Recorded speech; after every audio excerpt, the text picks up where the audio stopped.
It was the epoch of Jesus, and the turn was his.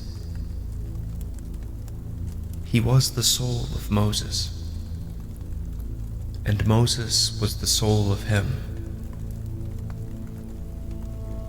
But there was a squint-eyed, double-seeing king who made those two divine prophets seem separate in the way of God, while they were actually in accordance with one another. That king slew hundreds of thousands of innocent believers, saying, "I am the protection and support of the religion of Moses." That king had a vizier, a miscreant and a deceiver, who, by reason of his exceeding guile, would tie knots on water. "The Christians," said he, "seek to save their lives. They hide their religion from the king. Do not slay them, for slaying them is useless. Religion has no smell. It is not detectable like musk and aloes wood. The secret is concealed in 100 coverings. Its outward form is in agreement with you, but the inward reality is in disagreement." The king said to him, "Tell me then, what is the best plan? What is the remedy against that deceit and imposture, so that there may not remain a single Christian in the world, neither one whose religion is manifest, nor one who is concealed?" "O king," said the vizier,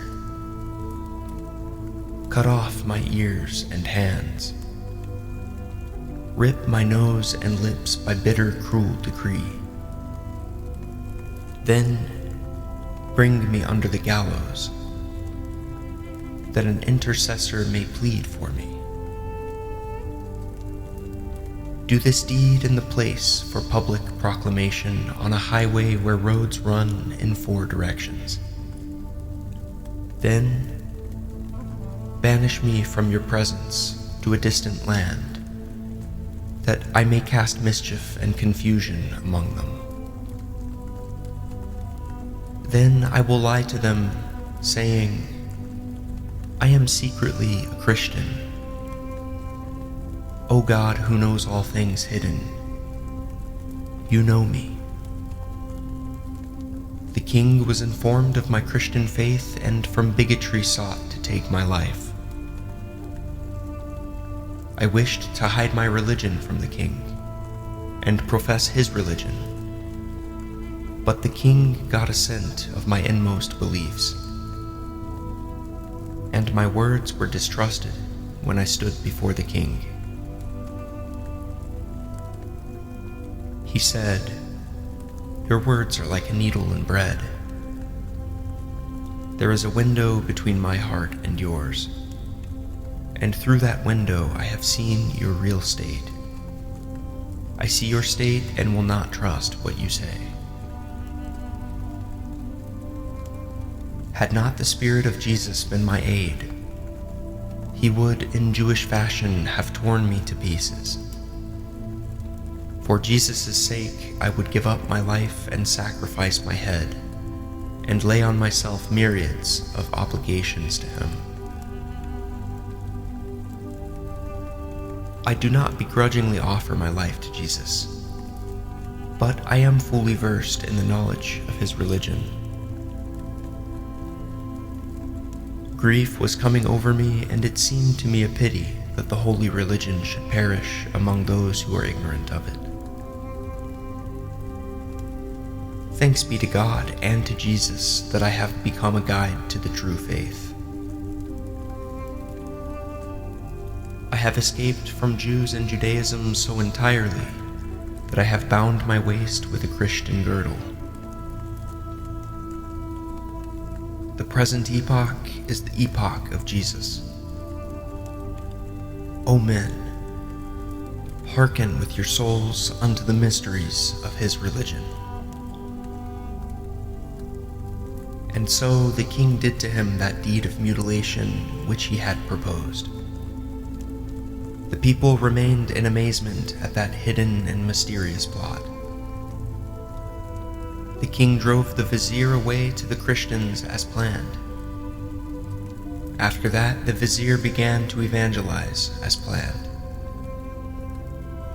Myriads of Christian men gathered around the vizier, little by little, in his abode, while he secretly expounded to them the mysteries of gospel and girdle and prayer. Outwardly, he was a preacher of religious ordinances, but inwardly he was as the whistle and snare of the fowler. The Christians all gave their hearts to him. Oh, how great indeed is the strength of the blind conformity of the vulgar. They planted love of him within their breasts. They were regarding him as the vicar of Jesus. In reality, he was inwardly the accursed, one-eyed Antichrist. O God, do thou hear and answer the cry of those in trouble. What a good helper you are. O God, there are myriads of snares and baits, and we are as greedy as foodless birds. From moment to moment, we are caught in a fresh snare, though each one of us eventually become as a falcon or a zemorg. Every moment you are delivering us, and again we are going to a snare, O you who are without want. Though there be thousands of snares at our feet, when you are with us, there is not any trouble. Whoever was possessed of spiritual discernment was feeling a sweet savor in the words of the vizier. Yet, there was also bitterness. The vizier was saying fine things mixed with foul.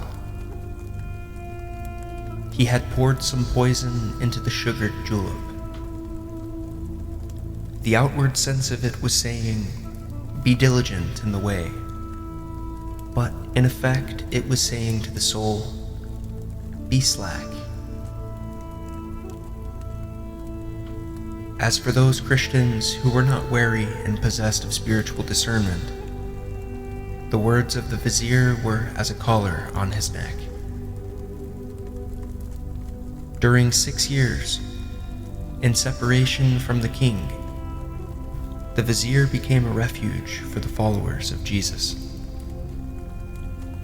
To him the people wholly surrendered their religion and their hearts. At his command and decree, they were ready to die. Messages secretly passed between the king and the vizier. The king had clandestine words of comfort from the vizier. The king wrote to him, saying, O my fortunate one, the time has come. Quickly, set my mind at ease. The vizier replied, Behold, O king, I am preparing to cast disorders into the religion of Jesus. At that time, the people of Jesus had 12 authoritative rulers over them. Each party followed one ruler and had become devoted to its own ruler from desire of worldly gain. These 12 rulers and their followers became in bondage to the vizier of evil sign. They all put trust in his words. They all took his procedure as pattern. Each ruler would have given up his life in his presence at the time and hour on the spot, if the Vizier had bidden him to die.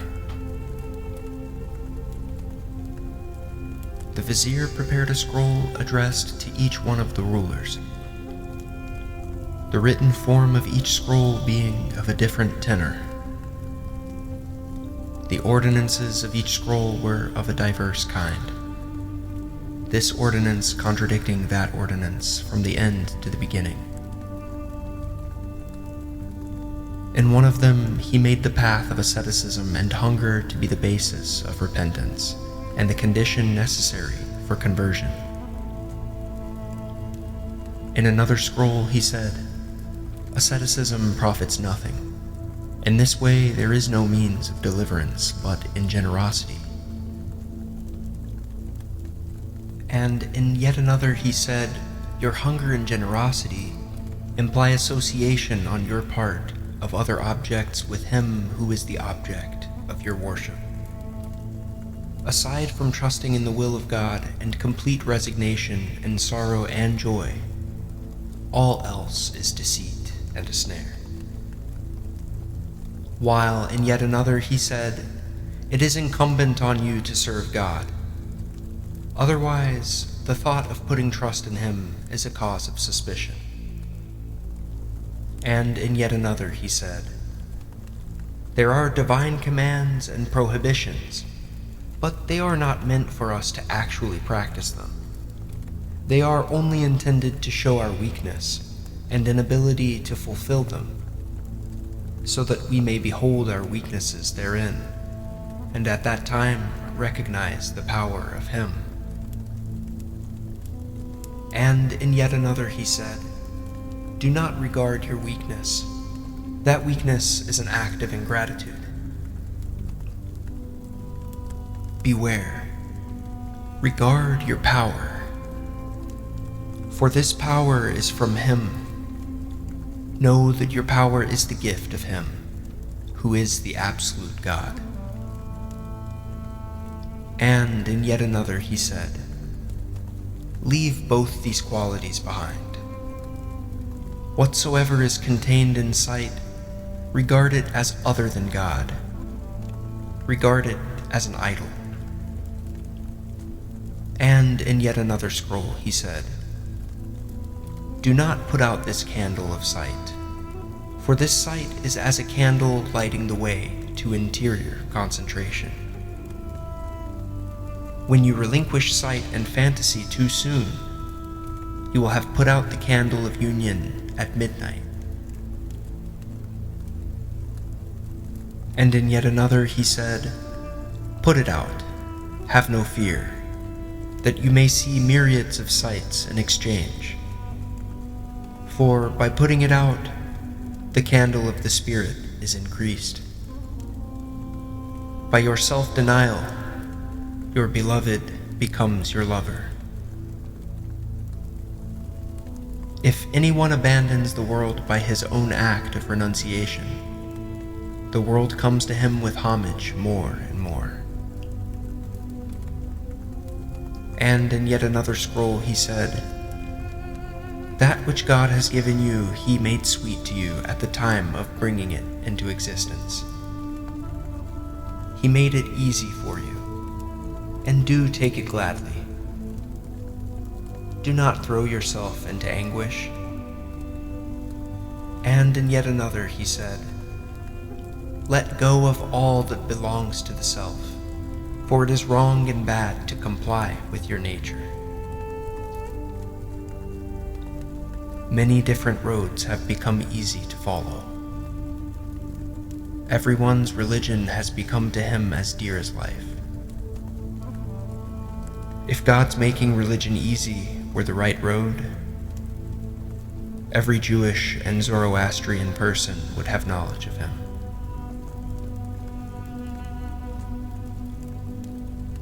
In yet another scroll, the Vizier said, "That alone is made easy for you, that nothing but spiritual food should be the life of the heart."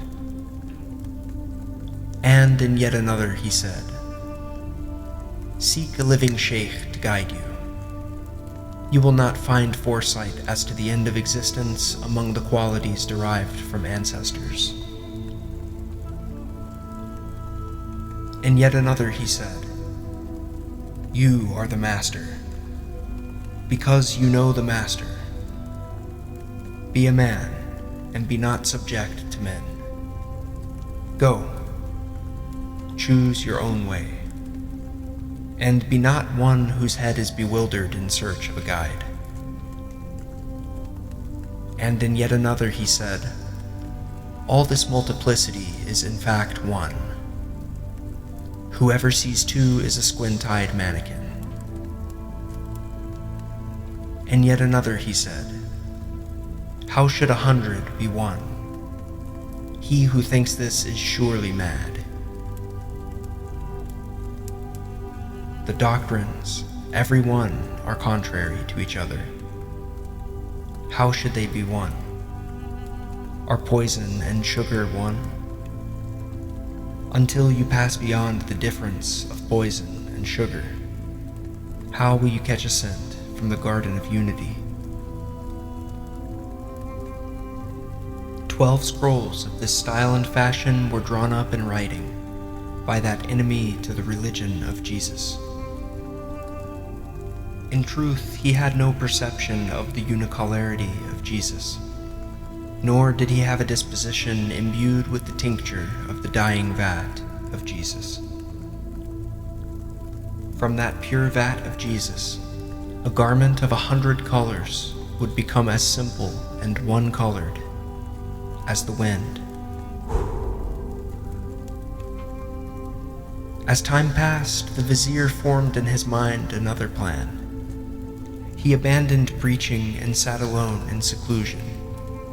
He inspired enthusiasm in his disciples from their longing to see him. He remained in seclusion 40 or 50 days. The people became mad from longing for him, and on account of being separated from his spiritual feeling and discourse and intuition. They were making supplication and lament, while he in solitude was bent double by austerities. They said, Without you we have no light. How lost is the state of a blind man without a leader. By way of showing favor to us, and for God's sake, do not keep us parted from you any longer. We are as children, and you are our nurse. Do thou spread over us that shadow of thy protection. He said, My soul is not far from them that love me, but there is no permission to come forth. Those rulers came for intercession, and the disciples came in reproach, saying, O noble sir, what a misfortune this is for us. Without you, we are left deprived of our hearts and our religion. You are making a pretense while we, in grief, are heaving cold sighs from the burning heat of our hearts.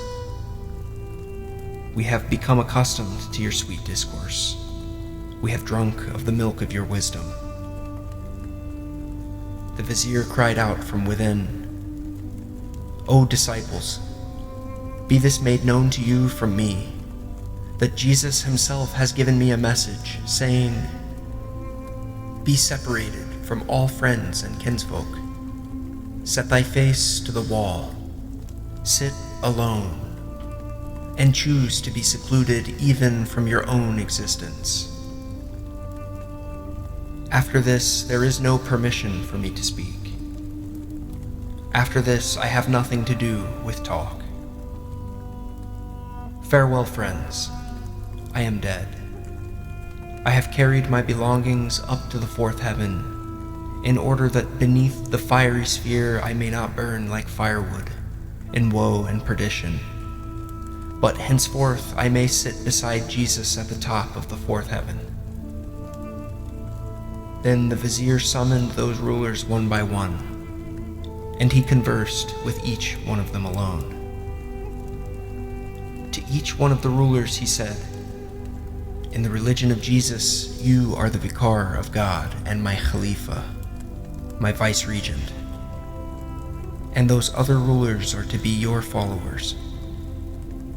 Jesus has made them all your assistants. Any ruler who lifts his neck in rebellion, seize him, and either kill him or hold him captive. But do not declare this while I am alive. Do not seek the supreme authority until I am dead. Until I am dead, do not reveal this. Do not lay claim to sovereignty and dominion. Here is the scroll and the ordinances of the Messiah. Recite them distinctly, one by one, to his people. Thus he spoke to each of the rulers separately, saying, There is no vicar in the religion of God except you. He honored each one by one in this way. Whatever he said to one ruler, he also said to the other rulers. To each, he gave one scroll. Each scroll was intentionally contrary to the other scrolls. The text of those scrolls were diverse. All were different, like the letters from Aleph to Ya. The rule laid down in this scroll was contrary to the rule in that scroll. We have already explained the nature of this contradiction. After that, the Vizier shut the door for another 40 days, and then he killed himself and escaped from his existence. When the people learned of his death, there came to pass at his grave the scene of the resurrection. So great a multitude gathered at his grave, tearing their hair, rending their garments, all in wild grief for him, that only God can reckon the number of them. Arabs and Turks and Greeks and Kurds. They put his grave's earth on their heads. They deemed anguish for him to be the remedy for themselves. During an entire month, those multitudes over his grave shed tears of anguish. After a month, the people said, O rulers, which of you chiefs are designated to take his place, that we may acknowledge him as our religious leader in place of the Vizier, and that we may place our trust in his hands? One of those rulers advanced and went before the loyal-minded people. Behold, said he, I am that man's vicar. I am the vicar of Jesus at the present time. Look, this scroll is my proof that after him the vicariate belongs to me. Another ruler came forth from ambush. His pretension regarding the vice-regency was the same. He too produced a scroll from under his arm, so that in both rulers there arose anger. The rest of the rulers, one after another, drawing swords of keen metal, each with a sword and a scroll in his hand, fell to combat, like raging elephants. Hundreds of thousands of Christians were slain, so that there were mounds of severed heads. Blood flowed on the left and right like a torrent. Mountains of this dust of battle rose in the air. Take care, O ye faithful, for that vein of spirit is within you. Within is many an infinite world. In thee are all the 72 sects. Woe to thee if one day they gain the upper hand over thee. From fear of this, everyone who has the fortune of this faith is trembling like a leaf. You have laughed at Iblis and the devils because you have regarded yourself as a good man. When the soul shall turn its coat inside out and be revealed as it really is, how many a woe is me will it extort from the followers of supposed religion. We squabble over the doctrines of the Sunnis and the Jabris, their 72 interpretations. It never ends. But we don't hear the inanimate ones speaking to each other and to us. How do we listen to what doesn't speak? Only with the help of those whose love opens into the mystery of the Spirit's telling. A prudent man is needed to find the way to the village of God. If there is no prudence, then cupidity brings calamity. The devil is a mischievous thief. Like a phantom, he appears in a different shape at every moment. None but God knows the ins and the outs of his cunning. Therefore, take refuge with God and escape from that impostor.